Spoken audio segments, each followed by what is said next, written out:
Hello guys! Hello Leo! Welcome dito sa aking channel, Kapalaran 888. Welcome Leo. Alamin natin kung anong messages, vibration, gabay energy para sa inyong lahat.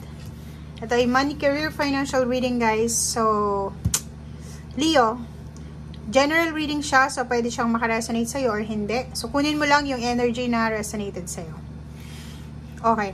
So, dito sa barahang to, sinasabi na lahat daw ng kailangan mo, lahat ng mga bagay-bagay na kakailanganin mo para sa pagtatagumpay mo financially, ay posibleng ibibigay sa'yo ng Panginoon sa hindi mo inaasahang pagkakataon or panahon. So, have faith. Okay?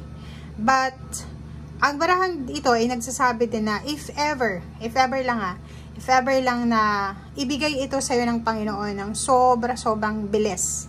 Like, parang isang kidlat, bigla kang yumaman, bigla kang nag-boom yung business mo or na-promote ka sa trabaho or kung ano pa man, be grounded, be humble. Kasi sinasabi ng barahan na to na isa sa posibleng magiging reaction mo dito is sobra kang magiging ma-pride. So, kailangan mo daw na maging humble, maging grounded, or siguro maging low-key ka lang kahit na sabihin natin na sobra-sobra kang blessed or sobra-sobra kang ibe-bless ng Panginoon. Okay? So, yun.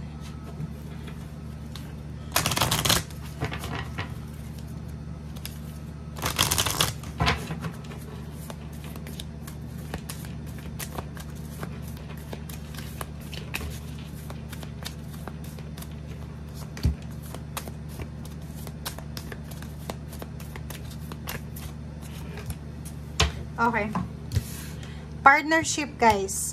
Leo, nakikita ko sa'yo dito na posibleng marami kang mga tao sa buhay mo na unexpected na magiging ka-close mo sila, magiging kaibigan, or parang sinasabi ng barahan na may mga tao na papasok sa buhay mo, mga bagong tao ito, bagong kakilala, acquaintance, friendship, or kung ano pa man, kung sino man sila sa buhay mo.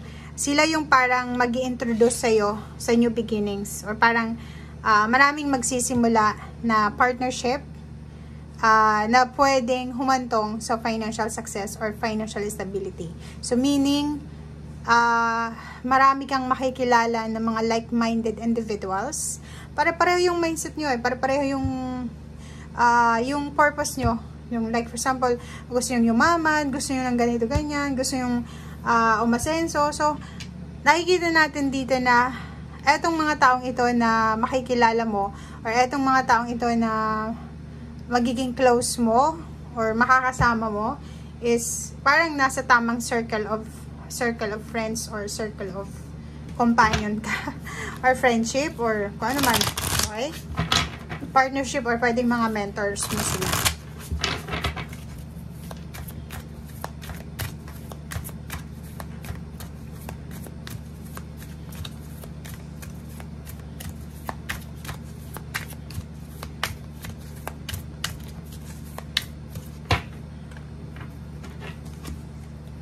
Okay, so next card naman is Walking Away, 27-9 and 34. Yun. So, nakikita natin dito, may mga Leo na marami silang minamanifest or marami silang wini-wish sa buhay nila na hindi nangyayari. Diba? Like, for example, several months na silang nagwi-wish ng ganito, ganyan. Several years na silang nag-aantay ng promotion, stability, salary increase, or kung makikita mo dito is parang yung pinto, 'di ba? For example, isa kang Leo, ang tagal-tagal mong minamanifest ito, pinapangarap mo na sana makapasok ako dito sa company na to, sana makapunta ako sa bansang ito, sana may promote ako, tas ang tagal-tagal mo nang naghihintay.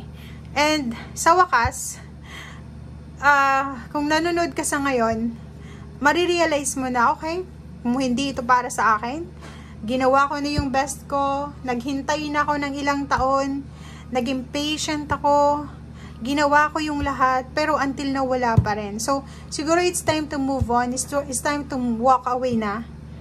And after mong makapag-walk away dito, after mong umalis sa sitwasyon na yan,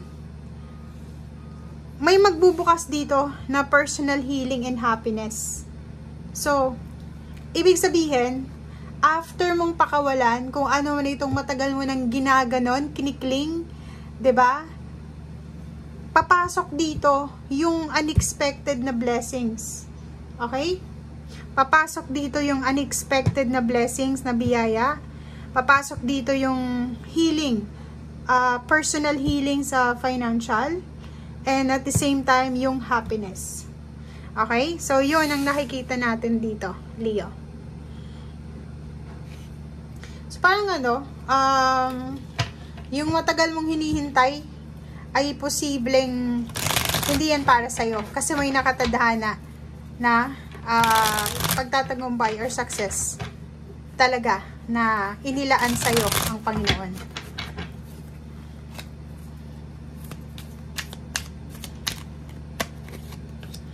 Okay, the battle wagon. So yun, 7, chariot.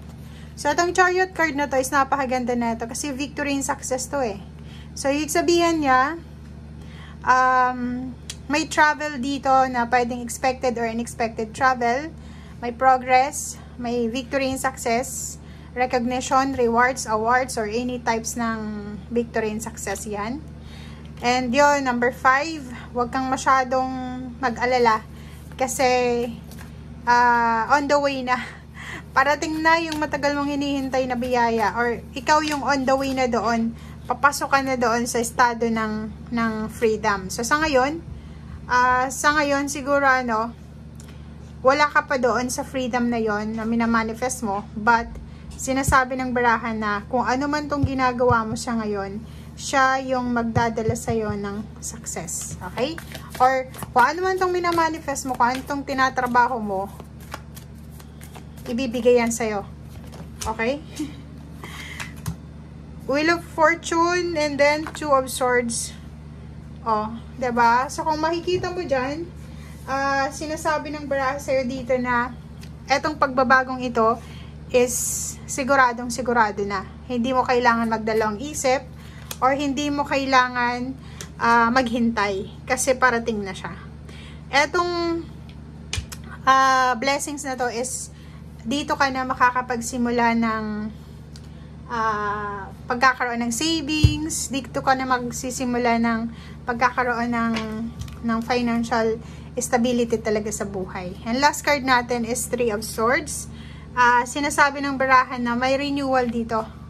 Maraming renewal. Like yung dati na sobrang hirap na hirap ka sa financial mo, ay posibleng makaka-recover ka na and makakaipon ka na ng pera, magbabago yung takbo ng iyong financial na buhay, and yun, papunta ka na doon sa success. Okay, so on the way na siya, may pag-asa, may freedom, may new beginnings dyan, so may milagro. Thank you guys. Bye!